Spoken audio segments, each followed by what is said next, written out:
नमस्कार मेरे साथियों। आज हम आपके लिए लेके आए हैं मध्य प्रदेश के प्राचीन स्थलों के बारे में जानकारी, जो मध्य प्रदेश के व्यापम प्लस एमपीपीएससी के बारे में बार बार पूछे जाते हैं। तो मित्रों, आज के वो प्रश्न है जो भारत में प्राचीन है, वो स्थल आपको हम बताने जा रहे हैं। प्राचीन भारत में आपने पढ़ा होगा प्राग ऐतिहासिक काल, उसमें भी है हमारा एक पाषाण कालीन युग। तो पाषाण कालीन युग में मध्य प्रदेश के दो स्थल मिलते हैं, जिनमें हम पहला देखते हैं भीमबेटका स्थल। कौन सा स्थल है मेरे दोस्तों? भीमबेटका स्थल है। अब भीमबेटका स्थल के बारे में थोड़ी बहुत जानकारी तो सबको होगी। इसकी कुछ खूबियां हैं। इसकी पहली खूबी ये है, इसलिए पूछा जाता है 2003 में ये यूनेस्को की विश्व धरोहर सूची में शामिल किया गया था। किसमें किया गया था? यूनेस्को की विश्व धरोहर सूची में शामिल किया गया था। दूसरा महत्वपूर्ण ये है, ये पाषाण कालीन युग है, तो इसमें शैलाश्रय और शैल चित्र हैं इसमें, जो 100 से ऊपर हैं, इसलिए भी ये महत्वपूर्ण हो जाता है पाषाण कालीन। शैलाश्रय, शैल माने पत्थर, श्रय मतलब आशय, जहां पत्थरों का आशय हो और पत्थरों पर शैलाश्रय बनाया गया हो, उसे भीमबेटका है वो जगह। तीसरी जो यहाँ पे बात करते हैं हमारी, तो विष्णु श्रीधर वाकड़कर ने, विष्णु श्रीधर वाकड़कर नामक व्यक्ति ने 1957-58 में भीमबेटका की खोज की थी, इसलिए ये महत्वपूर्ण है और बार बार पेपर में पूछा जाता है। कहाँ पर ये? होशंगाबाद में, रायसेन जिले में। कहाँ पे है? अब्दुल्लागंज है, नर्मदा नदी के उत्तरी हिस्से में है। जैसे मैं यहां से नर्मदा नदी आपको निकाल दूं, ये आपकी नदी बहुत महत्वपूर्ण है ये नदी। इसके आसपास आपको काफी चीजें जानकारी आपको मिल जाएंगी। दूसरा जो आपका आता है पाषाण कालीन युग में, इसके जस्ट नीचे आप आगे चले जाओगे होशंगाबाद में, दूसरी जगह आती है आदमगढ़। बहुत कम बच्चों ने नाम सुना होगा आदमगढ़ का। आदमगढ़ जिला है वो होशंगाबाद के अंतर्गत आता है।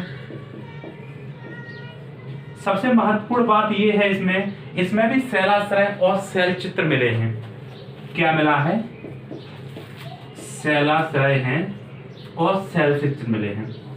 तीसरी महत्वपूर्ण बात इसलिए हो जाती है आदमगढ़ होशंगाबाद में, इसलिए भी पूछा जाता है क्योंकि यहाँ पे पशुपालक के साक्ष्य मिले हैं। इसके पशुपालक के साक्ष्य मिले हैं। साथियों, पशुपालक क्या है? यहाँ पे सर्वप्रथम मानव प्लस पशुओं को दफनाया जाता है। वहां पे अस्थियां मिली हैं, मतलब कुत्ते की और मानव की अस्थियां मिली हैं। इसलिए अगर कुत्ते की अस्थियां मिली हैं तो यहाँ पे सीधा सा मतलब समझ लिया जाएगा कि सबसे पहले मानव ने किसको पाला था? कुत्ते को पाला हुआ था। दोनों क्या हुए? पाषाण कालीन हुए। अब हम आगे चलते हैं ताम्र पाषाण कालीन युग में। दो ये हमारे लिए अति महत्वपूर्ण होता है। ताम्र पाषाण कालीन युग में सबसे महत्वपूर्ण हमारा आ जाता है उज्जैन। कौन सा जिला? उज्जैन। इसमें हमारे 3 महत्वपूर्ण केंद्र हैं स्थान में। पहला हमारा स्थान है कायथा, जो आपने नाम सुना होगा। ये 12 मेहर की जन्मभूमि है और यहां से मृदभांड प्राप्त हुए हैं। क्या? मृदभांड मतलब मिट्टी के बर्तन प्राप्त हुए और मिट्टी के बर्तनों पे डिजाइनिंग बनी हुई है गुलाबी रंग से। दूसरा जो हमारा स्थान आता है वो आता है नागदा। दूसरा स्थान आता है नागदा, मतलब नागों का दाह करने वाला, ये है नागदा। तो यहां से भी हमारे साक्ष्य मिलते हैं। किसके? मानव बस्ती के साक्ष्य मिलते हैं। तीसरा जो हमारा ऑप्शन आता है उज्जैन में ही आता है, वो आता है डांगवाला।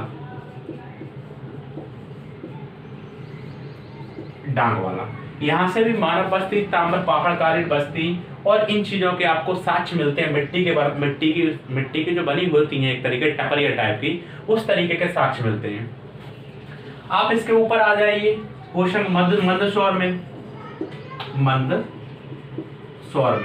मंदसौर में एक जगह आती है अबरा नामक जगह पे आपको मिट्टी के बर्तन के साक्ष्य मिलते हैं। यहाँ पे झोपड़ी मिलती हैं, ये सारी चीजें आपको मिलती हैं। दूसरी आपको, आप नीचे हम चलते हैं, जैसे हमने नागदा पढ़ा था तो एक जगह आती है महेश्वर, नर्मदा नदी के ऊपर। महेश्वर, महेश्वर जहां पे ये नागदा है तो यहाँ पे नीचे है नवदा टोली, नवदा टोली, ये आपके लिए बहुत महत्वपूर्ण है। यहाँ से भी हमें साक्ष्य मिल रहे हैं, यहाँ से भी मिट्टी के साक्ष्य मिल रहे हैं, जहाँ से टपरियां बनी हुई हैं, घर में व्यक्ति रह रहे हैं, तो ये हमारे लिए क्या है, अति महत्वपूर्ण जगह है। आप और आगे आओगे, यहाँ पे बाघ की गुफाएं आपको मिल जाएंगी, बाघ की गुफाएं जो आपको धार में मिलेंगी, आपको देखने में, जो किससे, जैन धर्म से संबंधित है। ये आपके लिए अति महत्वपूर्ण हो जाता है, ये आपको बार बार एमपीपीएससी में आपको पूछा जाता है। और हम नीचे चलते हैं, सागर हुआ, सागर में एक जगह है एरड़, यहाँ से भी हमें ताम्र पहाड़ कालीन इतिहास के साक्ष्य मिलते हैं। और आगे चलकर एरड़ में हमें क्या मिला, सती प्रथा के अभिलेख मिलते हैं, सती प्रथा के अभिलेख मिलते हैं। एरड़ नाम की जगह सती प्रथा हुई थी, उससे पहले भी जगह थी वो सागर में, तो उसमें क्या था, साक्ष्य मिल रहे थे। बाद में भानुगुप्त के समय पे सती प्रथा के अभिलेख मिलते हैं। किसके मिलते हैं, अपने को गोपीदास के मिलते हैं। उनकी पत्नी ने क्या किया था, यहाँ पे सती प्रथा का अंत किया था। आपको ग्वालियर में लेके चलते हैं,